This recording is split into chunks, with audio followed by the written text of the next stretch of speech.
Bueno, buenas tardes. En primer lugar, quería agradecer a las autoridades de la Universidad CEU Cardenal Herrera por la firma de este convenio que ha permitido que hoy pudiera yo estar aquí haciendo una instancia de docencia e investigación y poder compartir con ustedes nuestras experiencias.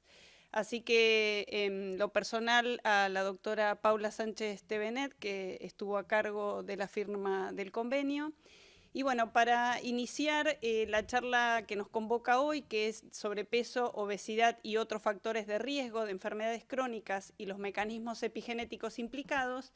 sin dudas vamos a tener que comenzar definiendo lo que significa la obesidad, que de acuerdo a lo que establece la Organización Mundial de la Salud, define a la obesidad y al sobrepeso como una acumulación anormal o excesiva de grasa que puede resultar perjudicial para la salud.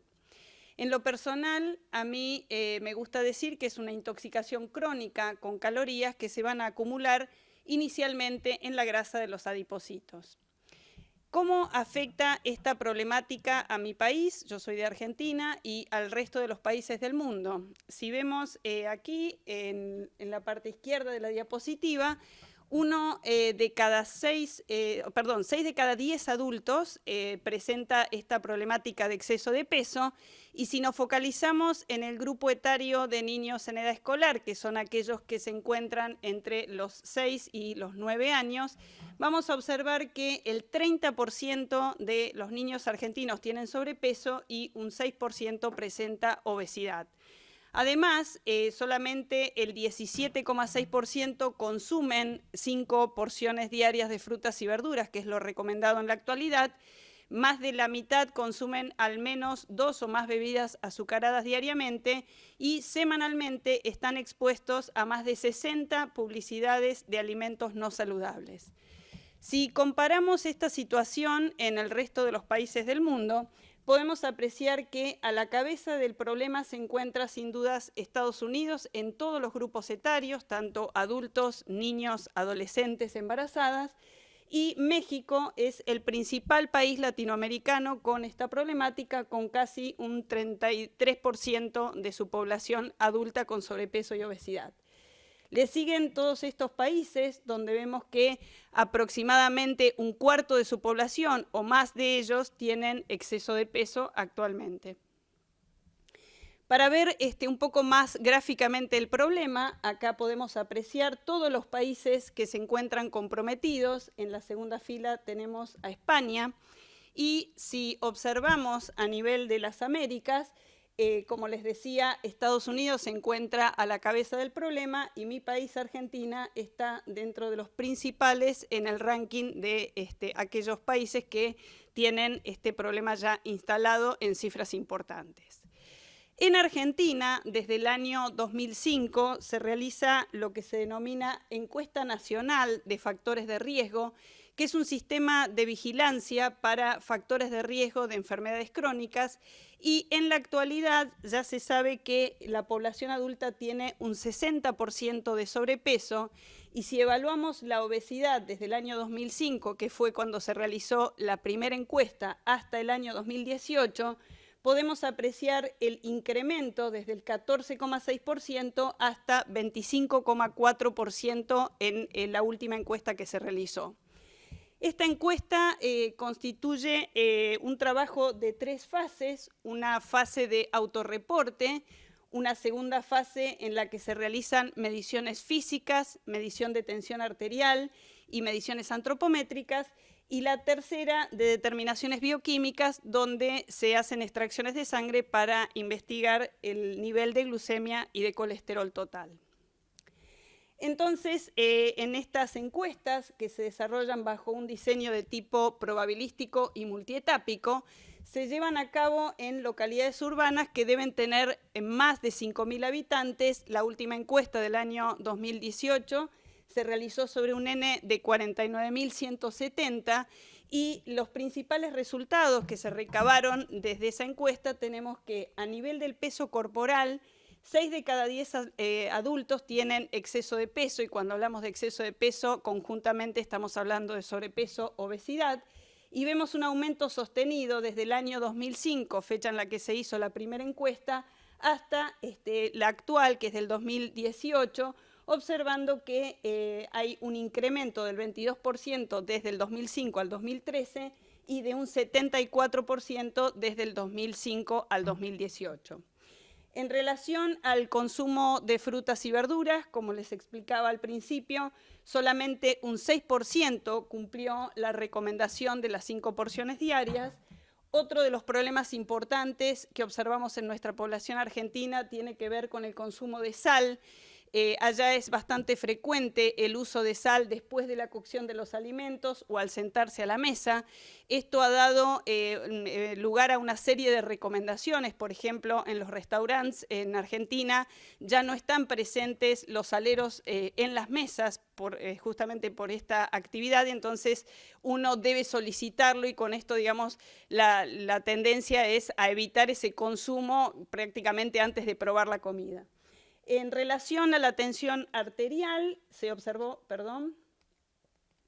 un casi 41% de hipertensos, 8,4% de hiperglucemias y, con respecto al colesterol, casi un 31% de hipercolesterolemias.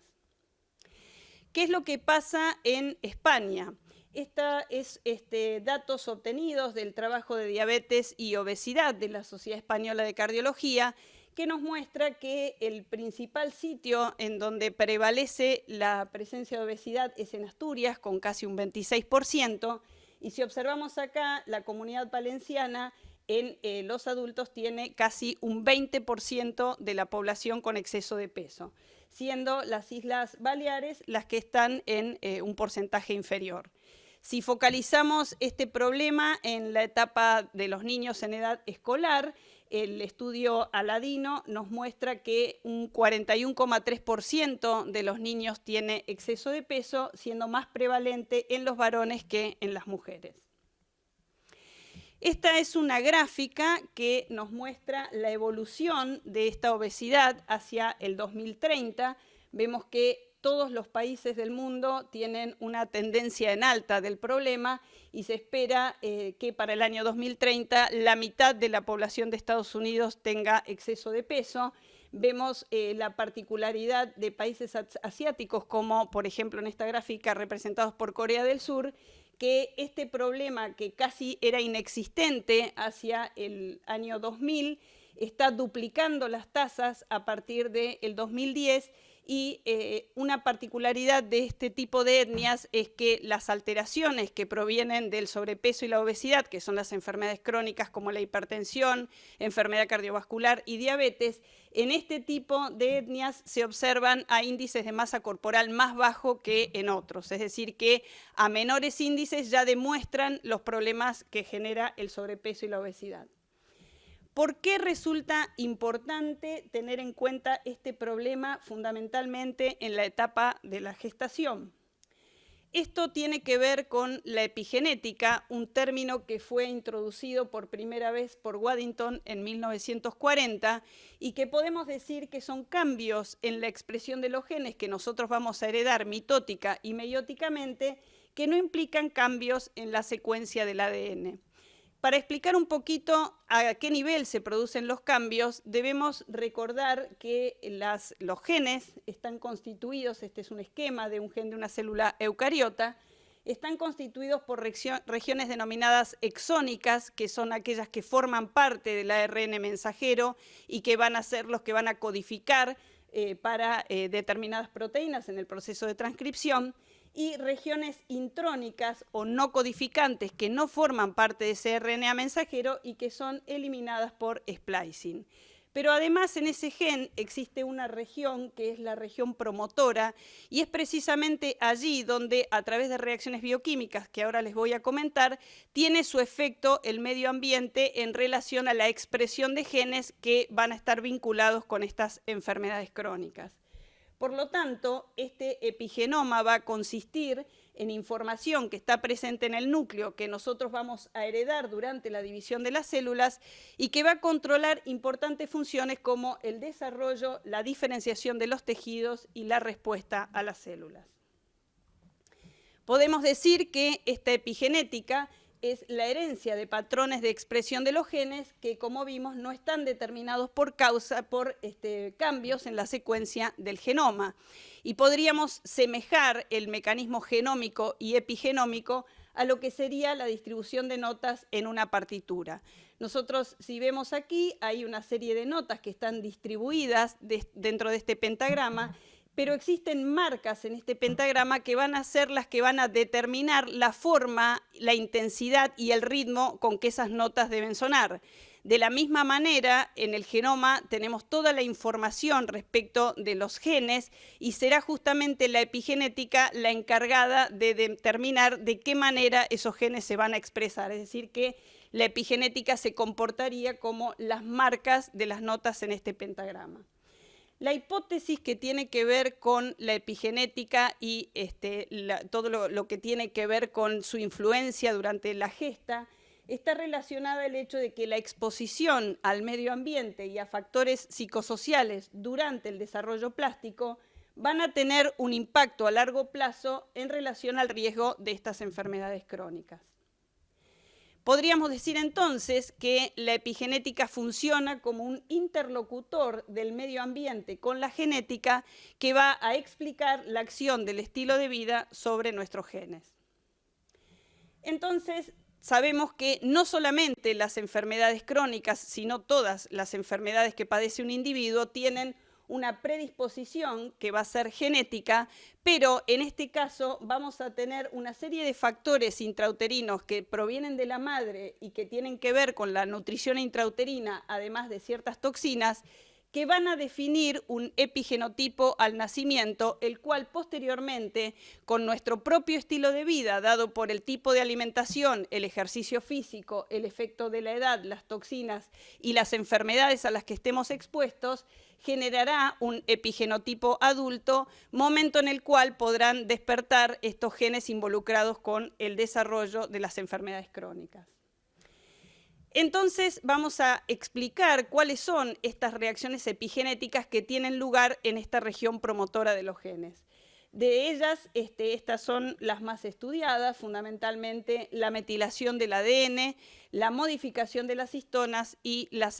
activación de los microRNA. En relación a la metilación del ADN, decimos que es un proceso que, como vimos, ocurre en la región promotora del gen, específicamente en una especie de secuencias repetitivas que no van a codificar para proteínas, que se denominan islas CPG, que son regiones del genoma que tienen una alta concentración de sitios CPG, es decir, la metilación ocurre a nivel del aminoácido citosina toda vez que la citosina esté unida a la guanina, y la unión de ese grupo metilo a la citosina va a provocar un impedimento estérico que va a impedir que la ARN polimerasa pueda alcanzar el ADN, y entonces de esta manera se reprime la transcripción directamente, inhibiendo el enlace a los factores de transcripción. El segundo mecanismo epigenético conocido es la modificación de las histonas. Nosotros sabemos que el ADN no se encuentra desnudo en el núcleo, sino que está asociado a proteínas, que son justamente las histonas. Esta asociación se hace a un octámero, es decir, a 8 cadenas de proteínas histónicas que se nomenclan con letras. Tenemos la histona 2A, 2B, 3, 4, y estas en su conjunto, junto con el ADN, es lo que constituyen los nucleosomas, que a su vez formarán parte de la cromatina. Existe una histona externa, que es la H1, que justamente la forma y estructura que genere en su compactación va a ser definitiva en relación a la expresión de los genes. Si tenemos una cromatina que está condensada o muy apretada, las enzimas que están involucradas en la expresión de los genes, que es la ARN polimerasa, no puede alcanzar el ADN, y entonces decimos que los genes estarán silenciados o apagados. Si por el contrario tenemos una cromatina laxa o abierta, estos genes podrán ser expresados cuando así lo requieran. El tercer mecanismo epigenético descripto es la activación de los microRNA, que son un grupo de nucleótidos de no más de 30, que van a regular genes que están vinculados a procesos muy importantes como el desarrollo, la diferenciación celular, la apoptosis, la proliferación, y dentro de este grupo se encuentran 3 familias, que son los cirRNA, los microRNA y los piRNA. De los microRNA, lo que se sabe es que son potenciales moduladores de la diferenciación a células madres y que estos podrían actuar como oncogenes o supresores tumorales. Y hay estudios muy importantes que muestran, por ejemplo, que la sobreexpresión del MIR1 en pacientes que han sido trasplantados postinfarto de miocardio ha permitido la diferenciación a células miocíticas. ¿Por qué entonces resulta importante todos estos mecanismos durante la embriogénesis? Porque en ese momento hay un borrado del patrón de metilación y a medida que se desarrolla ese embrión, los niveles de metilación se incrementan y se heredan los patrones de los progenitores. Y los 2 mecanismos más importantes vinculados con esto son los factores ambientales y la nutrición materna. De manera que estos actúan como desencadenantes de enfermedades metabólicas en la vida adulta, y cuando hablamos de estas enfermedades metabólicas nos estamos refiriendo a los infartos, a la hipertensión arterial, diabetes y distintos tipos de cánceres. Existe una hipótesis en relación al origen fetal que ha sido propuesta por Barker, quien observó que existe una relación inversa entre el peso que tiene una persona en la infancia y en la adultez y la mortalidad por enfermedad isquémica. Él observó que la restricción uterina es un factor de riesgo cardiovascular mediada por un proceso que se denomina programación intrauterina o programming. Lo que ocurre es lo siguiente: cuando nosotros estamos en nuestra vida intrauterina, la deficiencia de nutrientes o de oxígeno conduce a una programación para la supervivencia de ese ambiente adverso que lo va a preparar a ese nuevo ser para poder vivir de manera anticipada a un ambiente postnatal que le sea deficitario. Esto va a generar cambios en la estructura y el desarrollo de ciertos órganos, desde el cerebro, la grasa, músculo, páncreas, corazón, riñones, y si esa predicción ha sido adecuada a ese ambiente postnatal adverso, no va a provocarse el desarrollo de estas enfermedades crónicas. Y por el contrario, esa predicción ha sido inadecuada y este niño posteriormente se encuentra en un ambiente postnatal de abundancia, esto va a provocar el despertar de estas enfermedades crónicas desde la obesidad, la resistencia insulínica, síndrome metabólico y todo lo que venimos mencionando. Por lo tanto, las condiciones intrauterinas durante el embarazo van a determinar la vida posterior de esa descendencia por mecanismos que se definen como adaptativos y que le permite a ese niño sobrevivir y desarrollarse en un ambiente postnatal anticipado. Esto es lo que se conoce con el nombre de programación prenatal o programming. Es un mecanismo adaptativo protectivo y lo que hace es permitirle la supervivencia. Si pudiéramos explicar cómo funcionan las señales epigenéticas, podríamos hacer un esquema de este tipo, en donde tenemos un individuo A que percibe un riesgo detrás de un individuo B y justamente tras la percepción de ese riesgo envía señales para que ese individuo B pueda poner en marcha todo aquello que conoce para defenderse de alguna manera de esa señal. De la misma manera, en el útero materno, este niño que recibe señales desde su entorno a partir de la nutrición de la madre, va a poner en marcha mecanismos adaptativos que serán, por ejemplo, la metilación del ADN a nivel de la región promotora del gen, y esto le va a generar un epigenotipo que posteriormente en su etapa adulta hará que se expresen o no estas enfermedades crónicas. La diferencia de este esquema con la diapositiva anterior es que en este caso el individuo A y el individuo B es el mismo, pero en distintas etapas de la vida.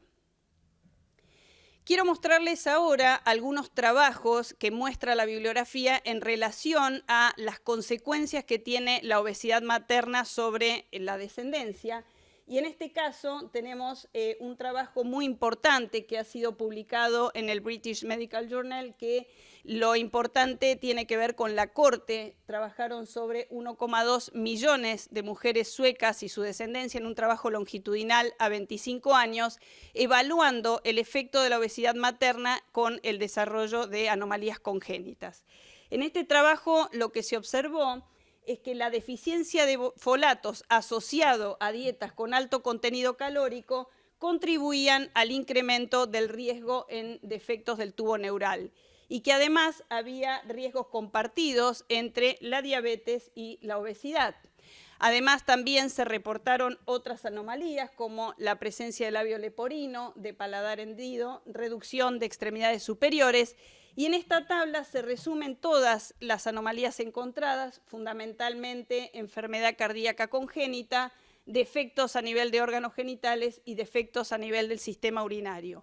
con el agregado de la información que la mayor parte de anomalías congénitas fueron observadas en el sexo masculino más que en el sexo femenino. La hipótesis de esto tiene que ver con el hecho de que durante la embriogénesis hay un mayor consumo de glucosa y de oxígeno, se generan más radicales libres y esto contribuye a las anomalías congénitas siempre que estemos hablando del sexo masculino respecto del femenino.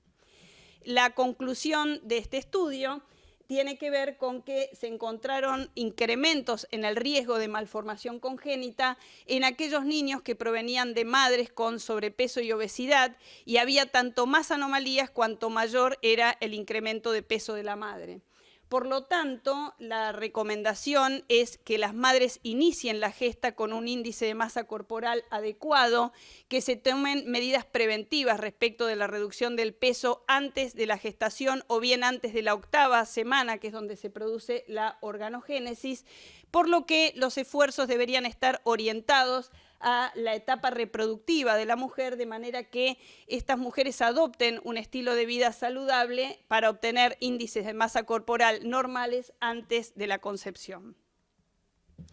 Les muestro acá otro trabajo que tiene que ver con la diabetes durante el embarazo. Dijimos que la obesidad conduce a un mayor incremento de diabetes y las implicancias que tiene el niño que nace de mujeres que tienen diabetes gestacional y de que esto en realidad está asociado con las mujeres que tienen mayor sobrepeso u obesidad. Y entonces uno de los indicadores más importantes que tenemos acá para evaluar es el peso al nacer. Tanto el peso al nacer bajo como alto tienen asociación con complicaciones en relación a enfermedades crónicas. En relación al peso bajo hay experimentos naturales, que ahora voy a explicar algunos otros además de este que les comento, que es el Dutch Hunter Winter, que tiene que ver con la hambruna del invierno holandés. Esto se observó en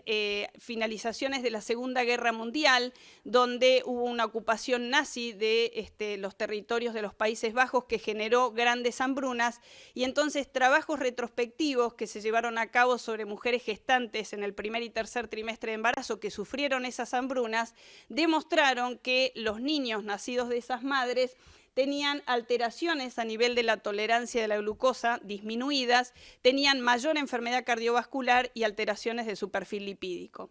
Y por otro lado, tenemos otras evidencias relacionadas con el elevado peso al nacer, que muestra una relación en U entre ese peso al nacer y el riesgo a padecer diabetes de tipo 2.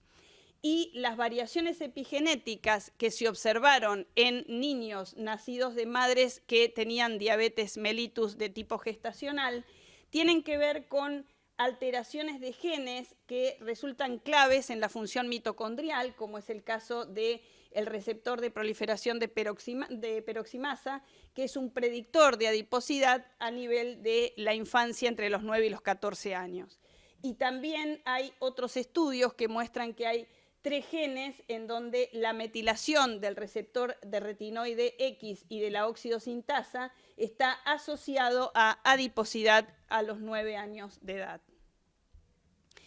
Por lo tanto, vemos que los mecanismos epigenéticos se constituyen de la siguiente manera.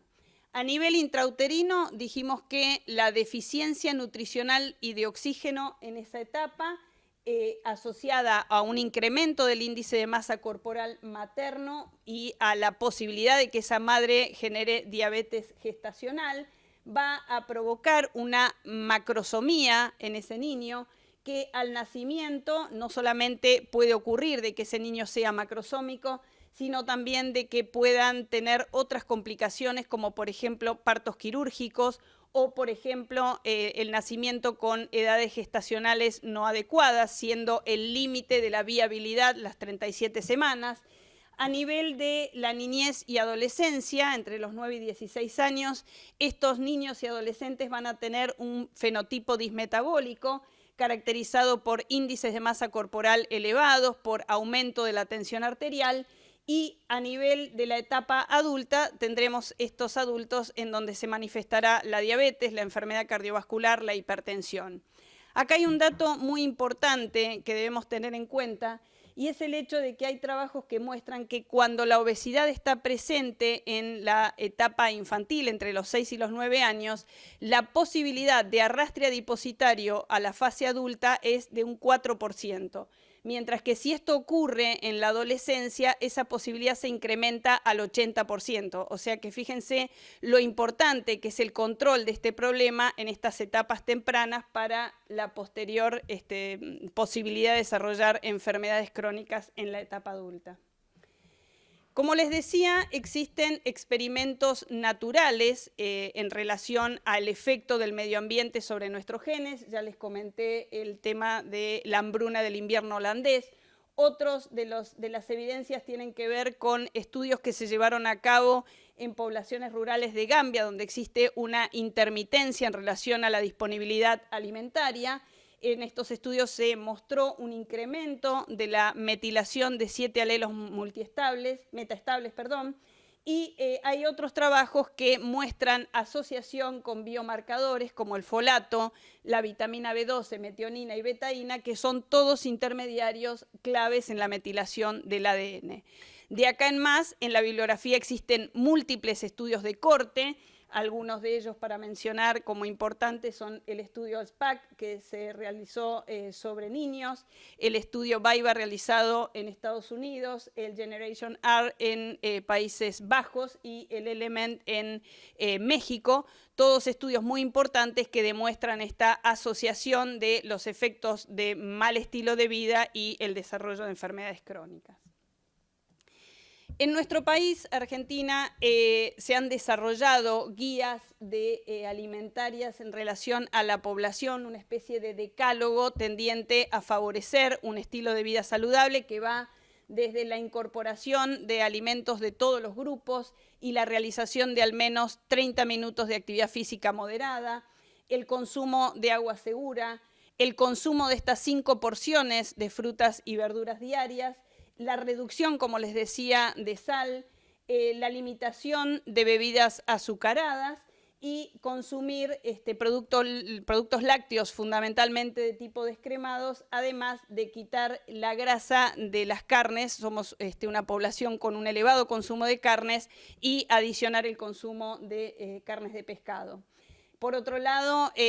como regla número 8, consumir legumbres preferentemente de tipo integral, consumir aceites crudos y retirar o reducir el consumo de alcohol en todos los grupos etarios, y obviamente su prohibición para el grupo de niños, adolescentes y embarazadas.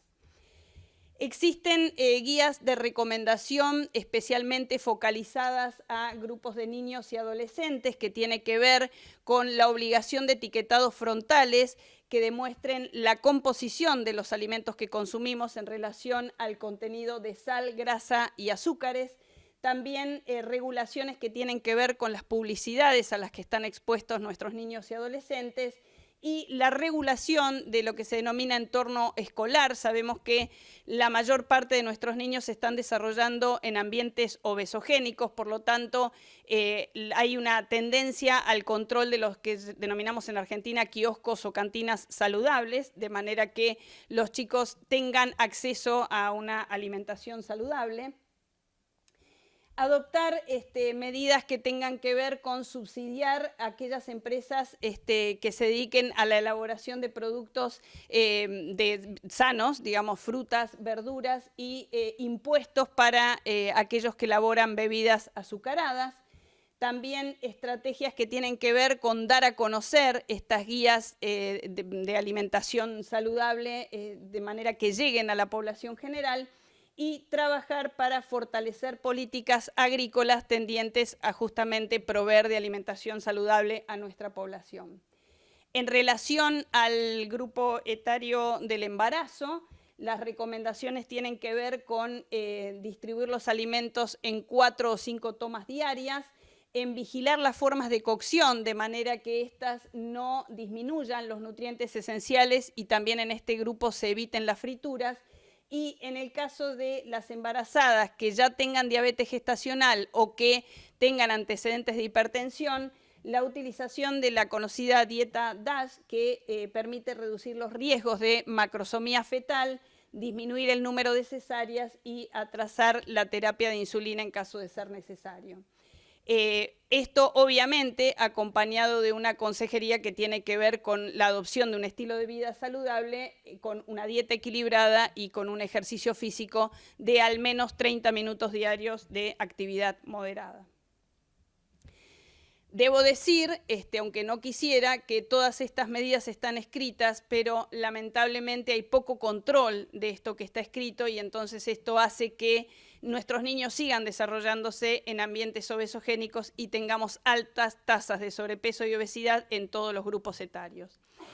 Quiero mostrarles ahora los trabajos que venimos desarrollando desde el año 2000 en distintos grupos de edades en relación a los factores de riesgo para enfermedades crónicas y compartir con ustedes, bueno, como les dije, yo provengo de Argentina, específicamente de una provincia patagónica que es la provincia del Chubut y de una ciudad que se encuentra casi en el límite con la última provincia argentina, que es la de Santa Cruz. Nuestra ciudad se llama Comodoro Rivadavia y junto con otras provincias constituye la región patagónica. Esta ciudad que se encuentra acá de naturaleza costera en el Océano Atlántico, de vecinos del Océano Atlántico, tiene actividad petrolera, fundamentalmente hay desarrollo de toda la actividad que tenga que ver con el petróleo. Tenemos también mucho viento y esto hace que actualmente estemos utilizando esa energía eólica. Esta es una fotografía que muestra más o menos la fisonomía de mi ciudad, que está atravesada por un cerro que se denomina Cerro Chenque. Ese vocablo proviene de pueblos originarios, significa cementerio indio. Allí hemos desarrollado desde hace bastante tiempo distintos estudios relacionados al tema que les expongo hoy. En esta oportunidad quiero mostrarles el último proyecto que estamos desarrollando, tiene que ver con la evaluación del sobrepeso y la obesidad en las mujeres y las consecuencias que tiene sobre los recién nacidos. Acá les muestro una fotografía de la gente que integra la unidad ejecutora, la bioquímica María Alejandra Rodríguez, el doctor Andrés Quesada, el bioquímico Jorge García, que actualmente se encuentra haciendo su tesis doctoral en este tema, bajo mi dirección, y el ginecólogo Miguel Carrizo, que colabora en todo lo que tenga que ver con la mujer a lo largo de su gesta. Entonces, en este trabajo que lo realizamos en un grupo etario de mujeres comprendidas entre 18 y 39 años, hacemos un seguimiento longitudinal del embarazo en los 3 trimestres con ciertos criterios de inclusión y exclusión y con el consentimiento informado escrito de las madres. Lo que hacemos es trabajar sobre la mamá midiendo determinaciones antropométricas, hacemos mediciones de peso y talla, calculamos el índice de masa corporal, hacemos una medición que se denomina de perímetro braquial, que es una medida en la parte media del brazo que se mantiene en general bastante estable a lo largo del embarazo. Medimos la altura uterina, la circunferencia de cintura en la semana 20, que el sitio de medición consiste en colocar la palma de la mano por debajo de la última costilla y eso determina el sitio en el que debe medir, si por tabla se valora la presencia o no de sobrepeso o obesidad. Y realizamos en los 3 trimestres determinaciones bioquímicas consistentes en mediciones del hemograma, la glucemia, se les hace prueba de tolerancia oral a la glucosa en la semana 24-28 de gesta para el diagnóstico de diabetes gestacional, un perfil lipídico, contamos además con ecografías obstétricas en los 3 trimestres y una encuesta socioeconómica validada que nos permite conocer las características medioambientales donde se desarrollan estas madres, los hábitos alimenticios y de actividad física.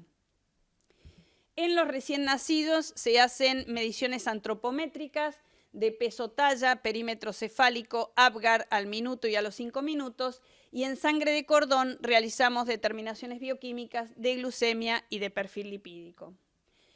El Ministerio de Nación de mi país nos provee de estas tablas en donde, extrapolando el valor de índice de masa corporal que se saca del cociente del peso de la mujer dividido su talla al cuadrado y conociendo la edad gestacional, podemos determinar en esta zona gris si la mujer se encuentra en situación de normopeso, si tiene sobrepeso o si tiene obesidad.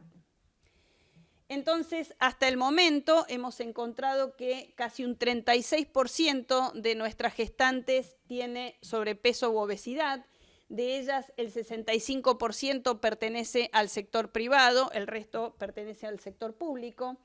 En relación a su estilo de vida, si comparamos la actividad física, el grupo de madres que presenta sobrepeso o obesidad tiene un hábito sedentario, casi un 87% no realizan actividad física, respecto de casi un 23% en el grupo de las mujeres con normopeso, y esto no es casual, es estadísticamente significativo. Si consideramos el hábito de desayuno, las mujeres que tienen sobrepeso o obesidad en un 25% no desayunan, siendo esta una de las principales alimentaciones para evitar el sobrepeso y la obesidad, frente a un 7,4% de mujeres que tiene este mal hábito en el grupo normopeso.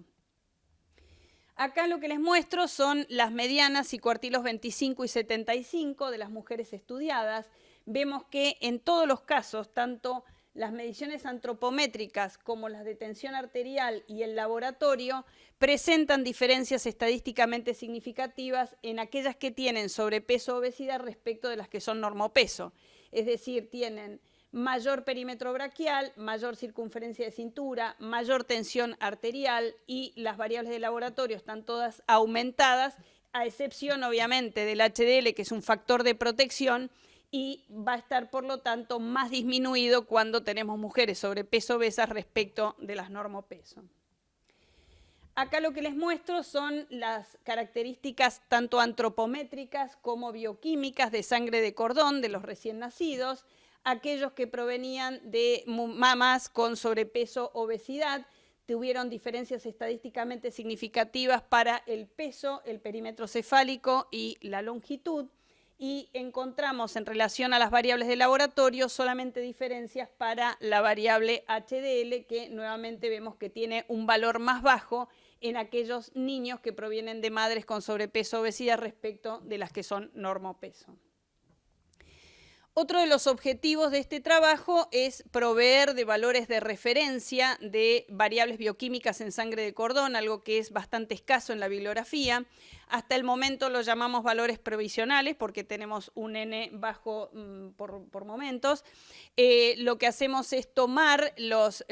sangre de cordón de las mujeres, de los bebés nacidos de mujeres normopeso, percentilando la muestra, y entonces estos son los valores que por el momento marcamos como valores previsionales de las variables bioquímicas.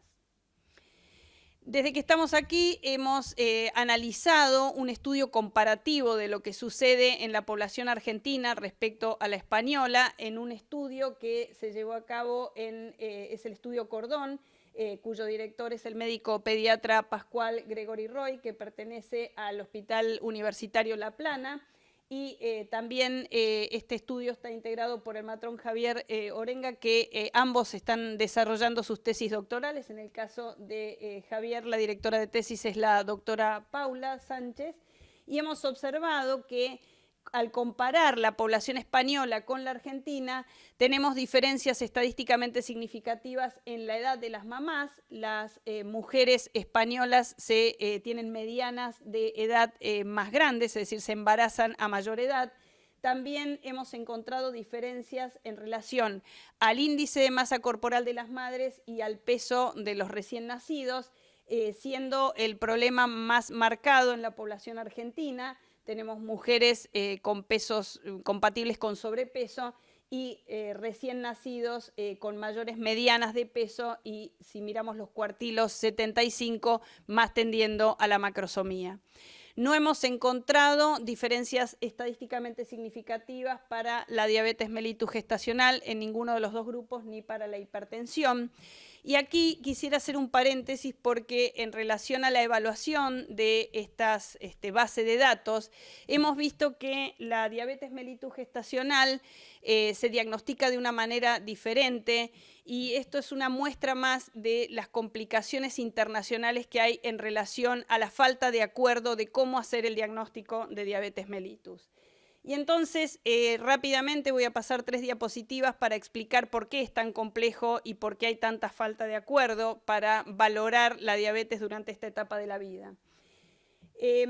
Lo primero que se descubrió en el año 64 fue la técnica que se conoce con el nombre de O'Sullivan, que es una técnica de screening, en donde se le da a una mujer una sobrecarga de 50 gramos y la extracción de sangre se hace a la hora. Un valor de corte superior a 140 miligramos por decilitro definía alteraciones en el metabolismo de los hidratos de carbono. Esto es una técnica de screening, no de diagnóstico. Posteriormente, en el año 79, el grupo National Diabetes Data Group lo que hace es proponer una técnica diagnóstica utilizando una sobrecarga de 100 gramos y haciendo extracciones basal a la hora, 2 horas y 3 horas post sobrecarga, estableciendo todos estos valores de corte, y la alteración de 2 o más de estos valores definía diabetes gestacional. En el tercer workshop del año 91 se acuerda estos 2 pasos para el diagnóstico de diabetes gestacional en el mundo. En el año 98 se realiza un cuarto workshop y allí lo que se hace es seguir considerando el uso de la técnica de O'Sullivan como técnica de screening o tamizaje, pero se disminuye el valor de corte de 140 a 130 a la hora. Y se propone utilizar la prueba de sobrecarga con 100 gramos, pero considerando los valores propuestos por Carpenter y Kusten en el año 82, que son estos que tenemos acá en la pantalla y que fíjense que son diferentes a los establecidos por el NDDG. ¿Qué es lo que ocurre a partir de este momento? La Organización Mundial de la Salud propone como técnica diagnóstica para diabetes gestacional cambiar la sobrecarga de 100 gramos a 75 gramos, que es la misma sobrecarga del adulto, y propone hacer solamente 2 puntos de extracción, una extracción basal que no debe superar los 100 miligramos, se le da la sobrecarga a la embarazada y se saca sangre a las 2 horas, cuyo valor no tiene que superar los 140 miligramos por decilitro para definirla como diabética gestacional. Esto, por supuesto, después tiene que ser reclasificado posterior al embarazo a los 3 meses, nuevamente con una curva de tolerancia oral a la glucosa con 75 gramos, pero ya considerando los valores de corte del adulto. Y surge una nueva complicación en relación a la falta de acuerdo en este tema, que tiene que ver con el estudio APO, que establece nuevas directrices para el diagnóstico de diabetes gestacional, proponiendo el grupo IAD-PSG que se haga una curva de tolerancia oral a la glucosa con 75 gramos, pero fíjense la diferencia en los valores de corte. Lo que acá es 100, acá se transforma en 92, propone un punto intermedio a la hora y un punto a las 2 horas que en vez de 140 sea de 153.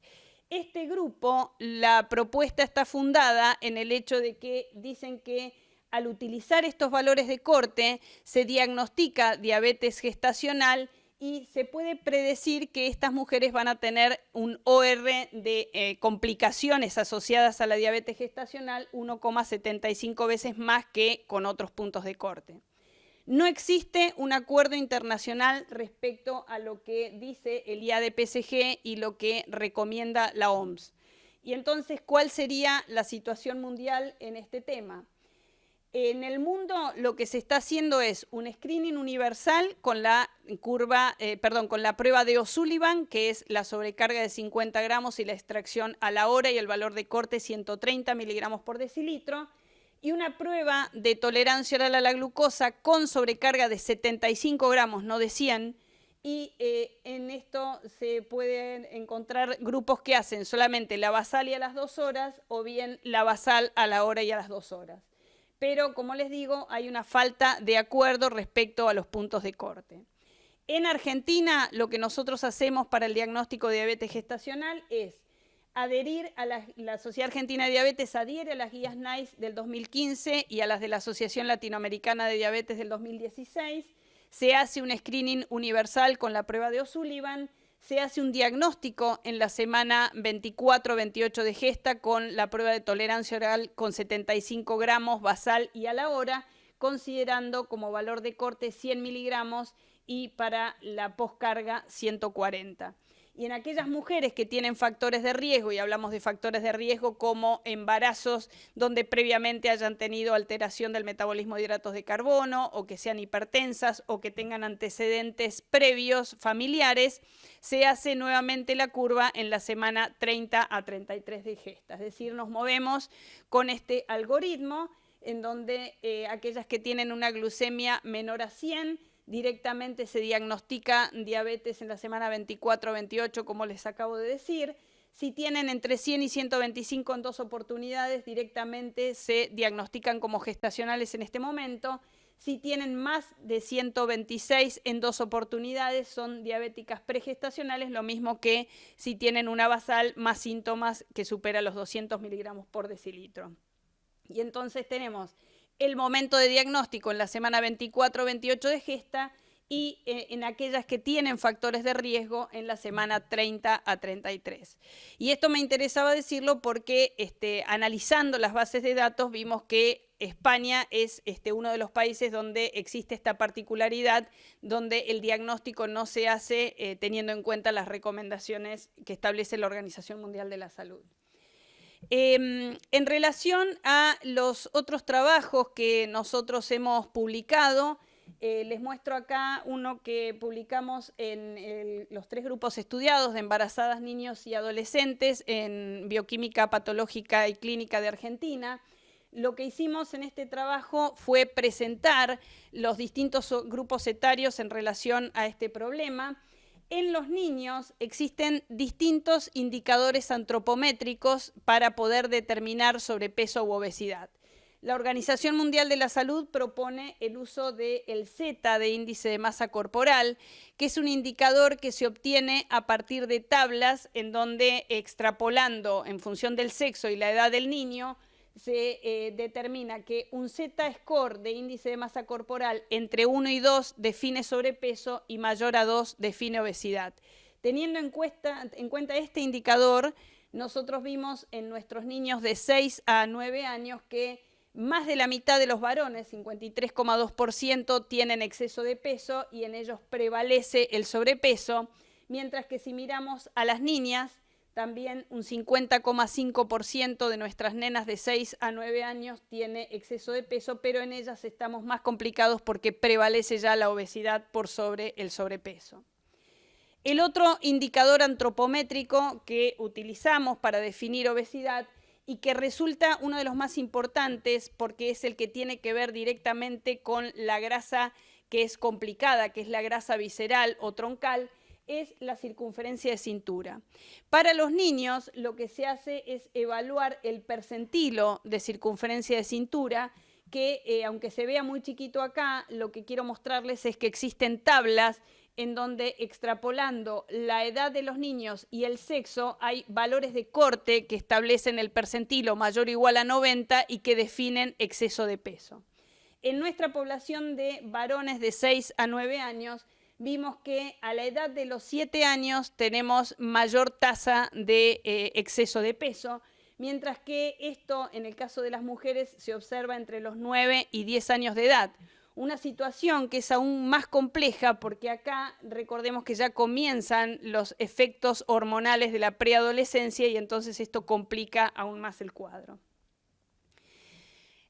Uno de nuestros objetivos fue determinar la prevalencia de síndrome metabólico en los niños. Recordemos que el síndrome metabólico es la coexistencia de 3 o más factores de riesgo de manera simultánea. Y observamos en estos niños de 6 a 9 años que la prevalencia se encontraba en el orden de 3,4% sin diferencias significativas. Esto parecería no ser importante porque si decimos tenemos 3 niños en 100 con síndrome metabólico parece un número chiquito, pero pensemos que tenemos 3 o más factores de riesgo en esta etapa de la vida, de 6 a 9 años, de niños que se están desarrollando en ambientes obesogénicos. Por lo tanto, esto ya no es un número insignificante, sino que forma parte de un problema importante por todo lo que vimos. En relación a los factores ambientales, una de las cuestiones que evaluamos fue el efecto de la lactancia materna como factor protectivo. Nuestros niños tienen un 22,3%, casi un cuarto de nuestra población de niños, no tenía lactancia materna exclusiva por al menos 6 meses, que es lo que recomienda la Organización Mundial de la Salud y la OPS. Y en relación a cuestiones asociadas al sedentarismo, una de las cuestiones que valorábamos era la permanencia frente a pantallas de cualquier tipo. Sabemos que lo recomendado son menos de 2 horas diarias. La mitad de nuestra población pasa entre 2 y 6 horas más de lo recomendado frente a algún tipo de pantalla. Fíjense que algunos más de 6 horas, ¿no?